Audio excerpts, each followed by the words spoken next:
imitsi dushime dukenguke kubera ivyo ruhabwa icubahiro.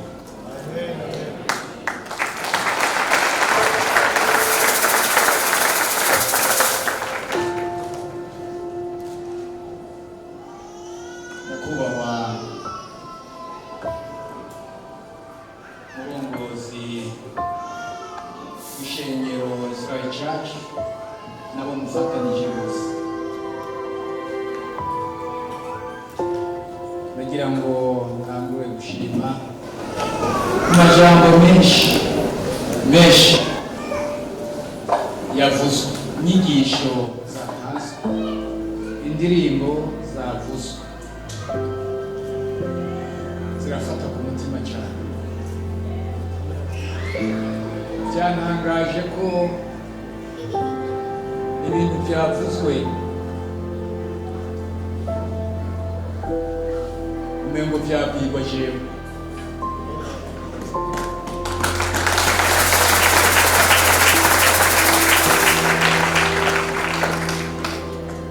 Ari nayo mpamvu navuze nti reka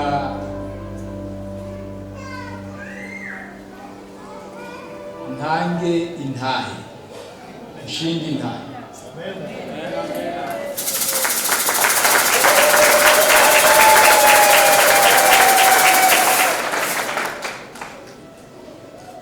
Bavuze bati gukorera Imana bitanga inyungu kuri wewe bwite, bigatanga inyungu ku gihugu, bigatanga inyungu no ku mahanga yose.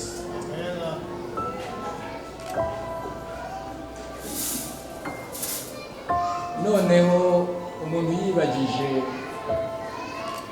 nkurikije ibyavuzwe, ndetse nibaza none ko Bibiliya igisigurira byinshi katwereka inzira twocamo. Wewe aho urafise ibyo wokwishimikiza kugira ngo ubone cyangwa abandi bakwereke ko ivyo uriko urakora uriko urakorera Imana. Wewe ubwawe twisunze izi nyigisho, urumva ko mu byo ukora, urumva ko hariho wewe mu mutima, ibwina mu mutima, wumva ko uriko urakorera Imana mu buzima bwawe bwa misi yose, wumva ko ivyo uriko urakora bitanga inyungu kuri mwebwe bwite, ku gihugu no ku makungu. Umuntu wese yibaza, reka jewe ntange nkuko nabivuze, nayimvuze ishinga intahe kuko numvise ari ibintu byamfashe byambuze ku mutima cyane. Kuko umwe wese acaraba mu byo akora mu buzima bwe bwa misi yose, urumva ko ubundi agufise kw'inyungu ibyo ukora, urumva ko uwundi bimubera inyungu,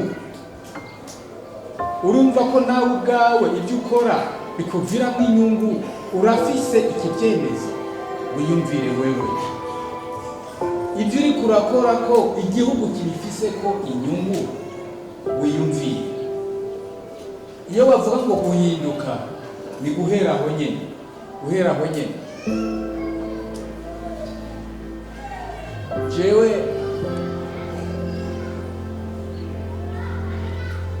baranumva abantu benshi bamvuga ko amajambo menshi jewe bikantangaza.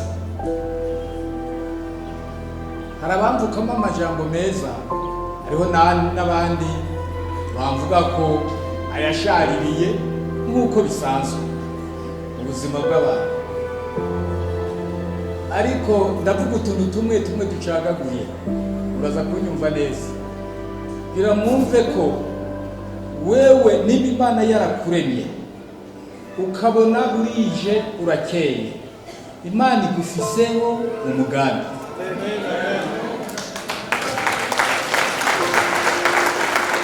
Nukuri Imana igufiseko umugambi. Igikomeye nukumenya uwo mugambi uwo ariwo. Iyaba byashoboka kugira ngo bimenye, woca witegura. None ibanga naho nyene riri ibanga ry'Imana.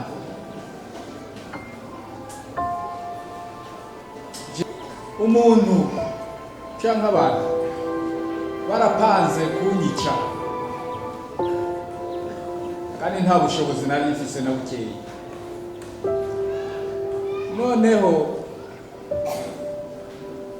bapanga yuko hari ahantu indege yategerezwa kuva kugira ngo iyo ndege icinjana ishikane aho nategerezwa kuja nimugoroba. Bapanze abaca baza kunyicira ahantu indege ishikanye. Iyo ndege nuko nari niteguye, ndagenda. Iyo ndege yari nayivuye ahantu, hanyuma ndinjira mu ndege. Mugabo jewe sinari namenye ko hari umugambi wo kunyica. Noneho ninjiye mu ndege, turicara, baratsa, iyo ndege iranka kwaka. Iyo ndege iranka kwaka.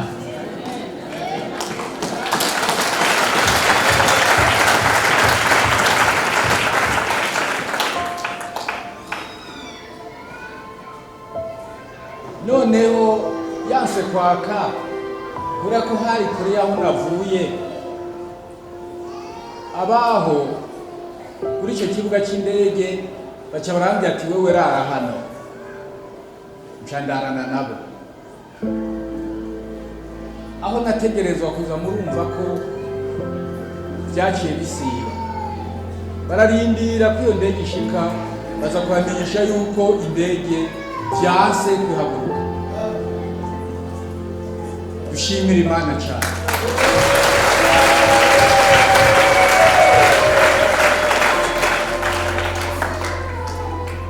Noneho ndaryama, uraca. Bukeye porogaramu yari yamaze guhinduka, nca nditahira. Napfuye kuhava.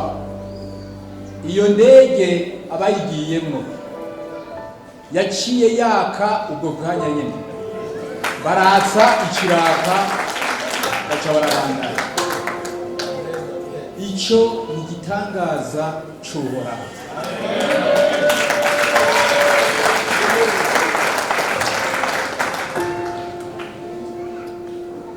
Harimwo ibintu bitangaje, kuko aho hose ni ibintu wewe utawufise ku burenganzira, kububasha.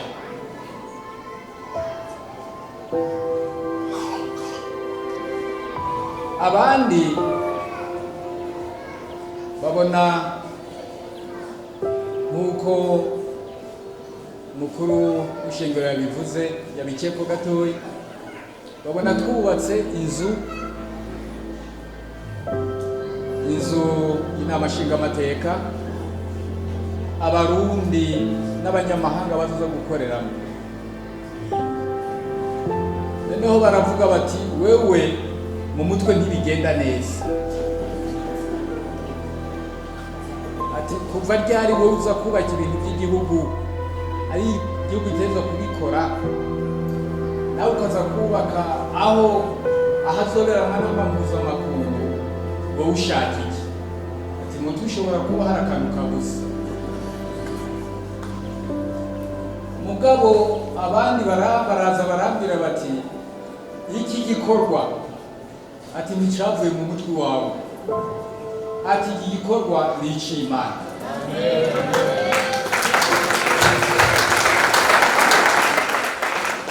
na cyane ko icyo gikorwa twagikoze ata buryo buhari, bwaba uburyo bwa leta ntabwo bari baraduhaye, bwaba n'uburyo mu n'amashinga amateka ntabwo ari buhari, uretse nk'umwe bavuga ati hari agafu gasigaye gakeya.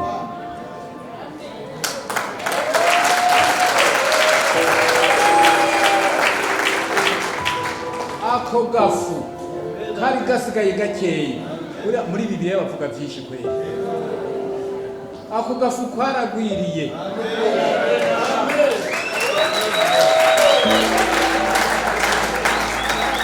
kugeza naho inzu dutangura kuyubaka, none twaraye tuyinjiye.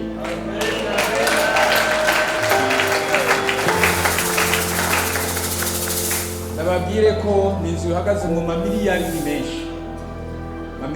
menshi, ariko wibagiye ingene vyagenze. Aha iyo bavuze bati gukorera Imana, ivyo ni gukorera Imana ubironkamo inyungu wewe, inyungu ku gihugu n'inyungu ku makungu. Niyo mpamvu apotre mukuru w'ishengero ajya bivuga, mvumenga ariko aravuga jewe. Hariho ndetse n'ivyo, hariho n'ibindi byinshi umuntu yotangira kuntara. Ivyo bica bikwereka ko kumbe cya gikorwa wari kurakora cyari gikorwa kiri munsi y'ububasha bw'Imana.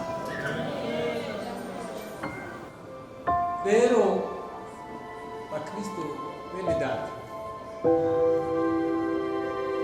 hariho ibintu iyo bavuze ngo gukorera Imana, menya ko wowe mu byo uri kurakora byose mu buzima bwawe bwa misi yose, shira Imana imbere, korera Imana.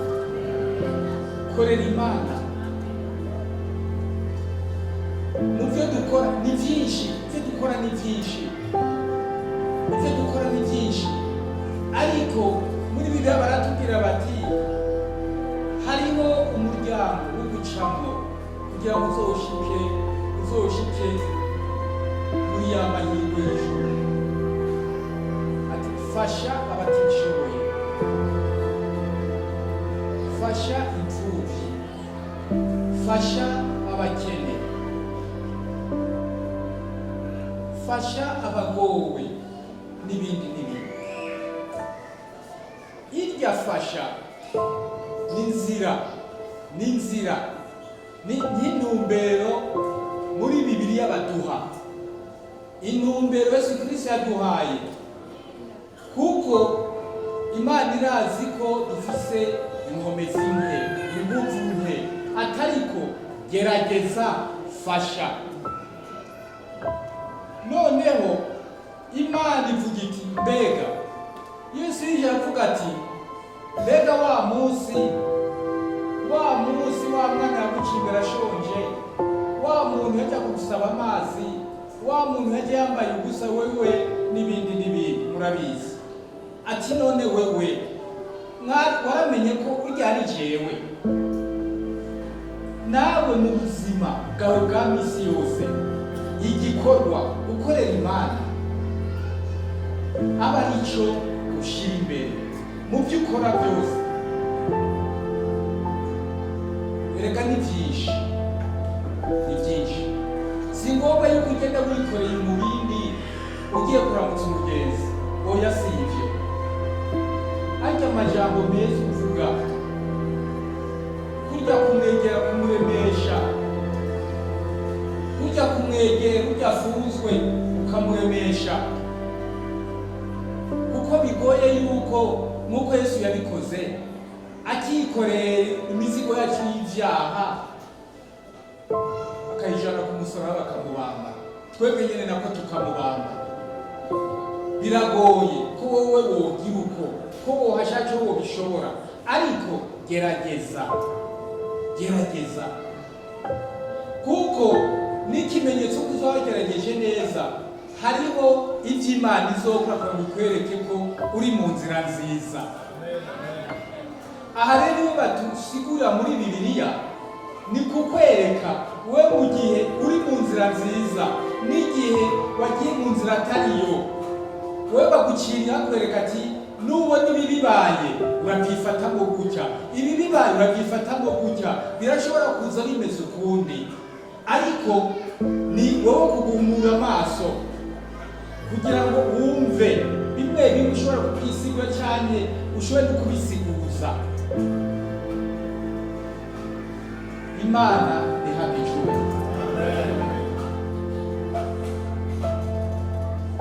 Wewe urumva nawe bimwe twariko turavuga naho bizoba ari bito, urumva uriko urakora ku buryo ivyo ukora bigenda muri iyo nzira. Ejo bundi naraje hano ndababwira nti buriya kugira iherezo ryiza nicyo turiko turaharanira hano ku isi, kugira iherezo ryiza.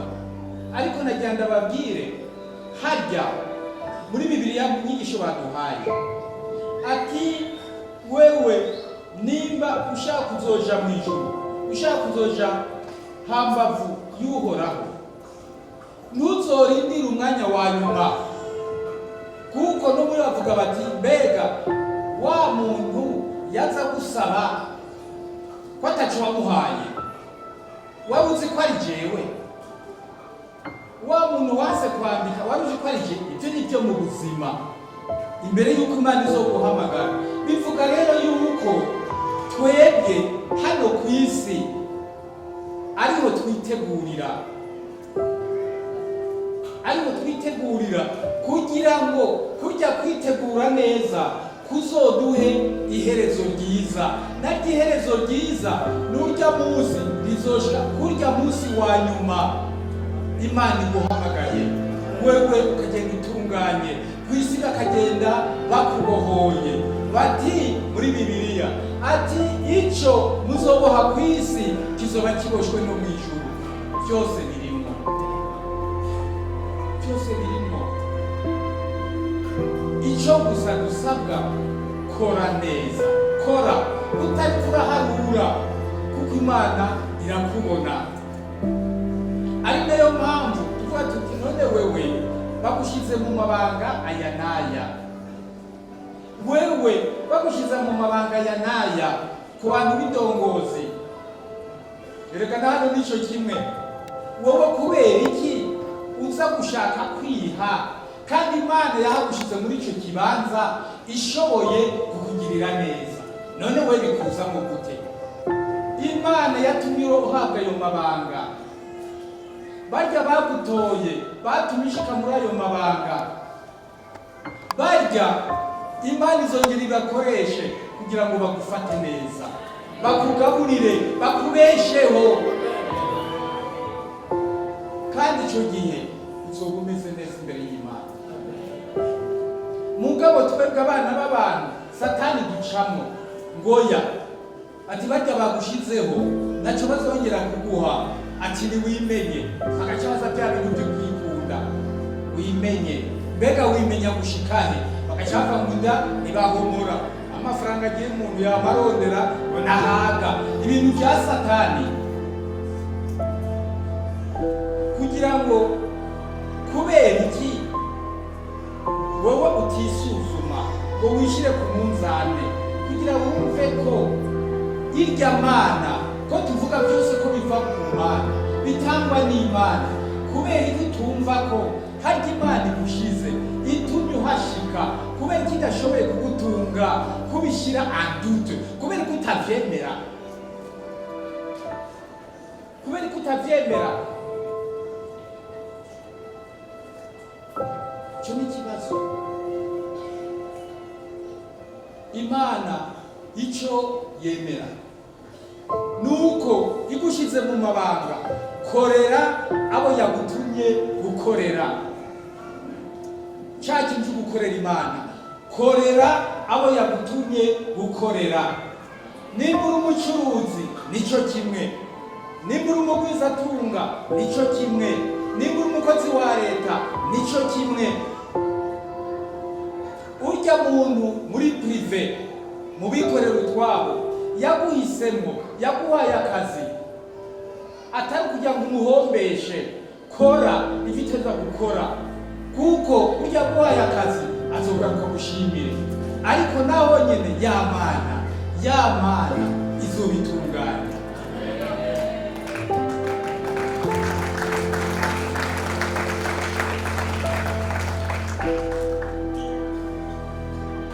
Ariko rero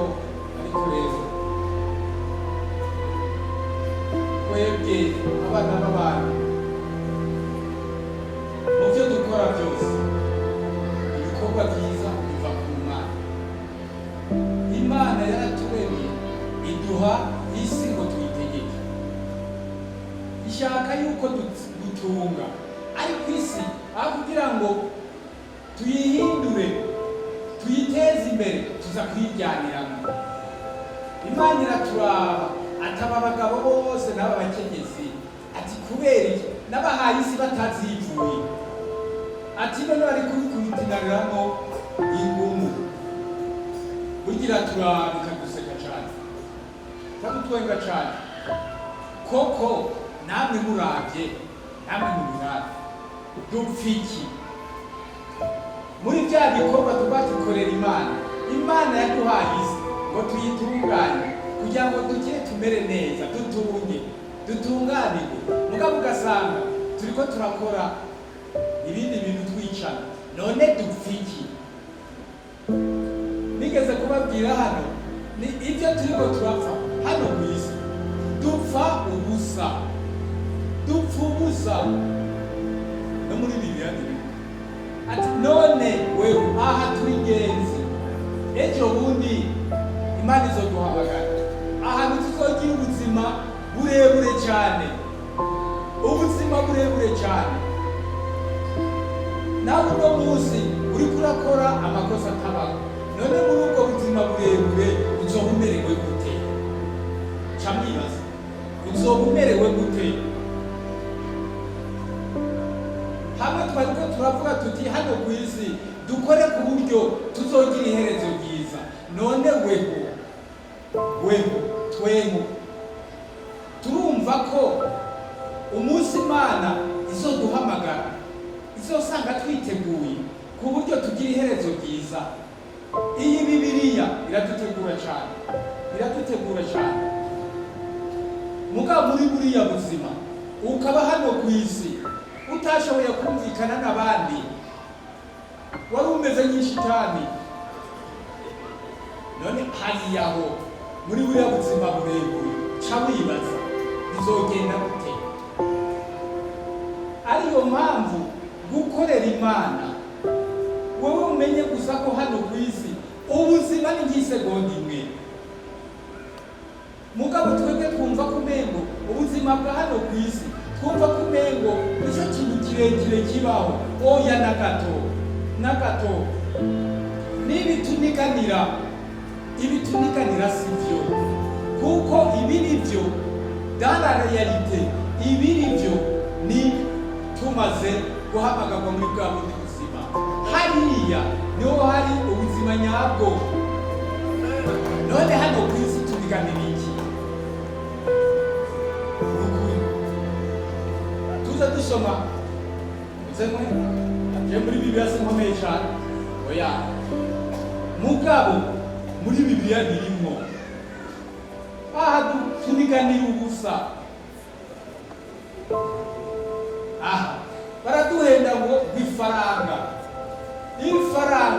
Bamwe bavuga bati ifaranga nigifasha kugira ngo ushobore kubayeho muri ino si. Igifasha mugabo ifaranga ntacyo rikuzanira muri rya herezo ryiza. Ifaranga ntacyo rizanamo. Muri ko murabyumvaga yera, ifaranga ntacyo rizanamo. Hari uwavuze ati muri Bibiliya ati harahiriwe abo bakene, abo bagowe, kuko bazobona ijuru. Kumbure bifise ikindi bivuga. Wewe reka kundiganira hano ku isi, wewe umukene n'umutunzi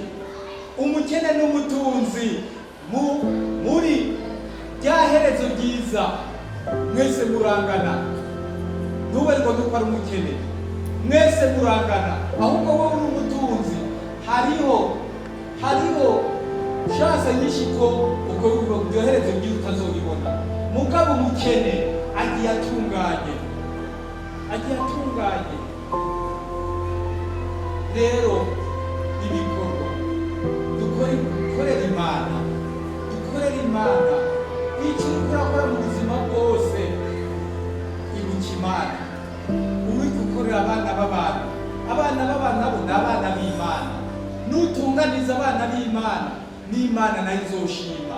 Ni bimwe batubwira bati warambonye nambaye gusanga kunyambika ndagusaba amazi wakakumpa amazi.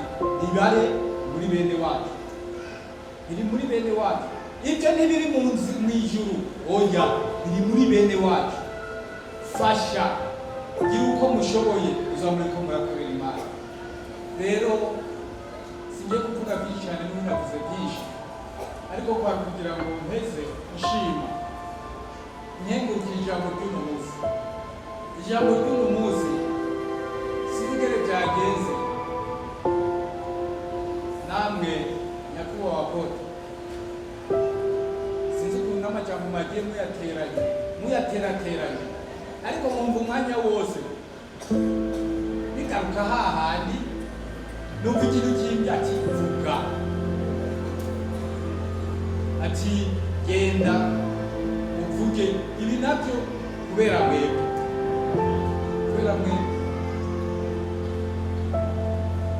kandi sinari bwabivuge ntabyo nari bwavuge,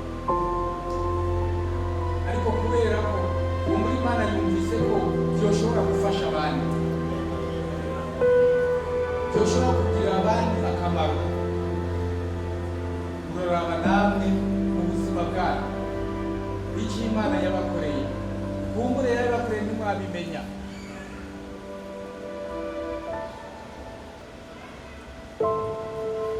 Harimo ibintu ni byinshi. Reka tugarukire hano. Turabashimiye rero, turabakengurukiye abantu b'Imana. Imana ibandanye bafashe. Ijambo ry'Imana, ijambo ry'ukuri,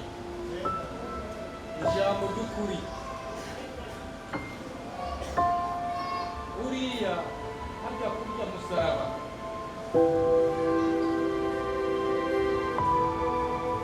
ushoboye kumva ko umuntu yawubambwe ko yazize ibyaha byacu,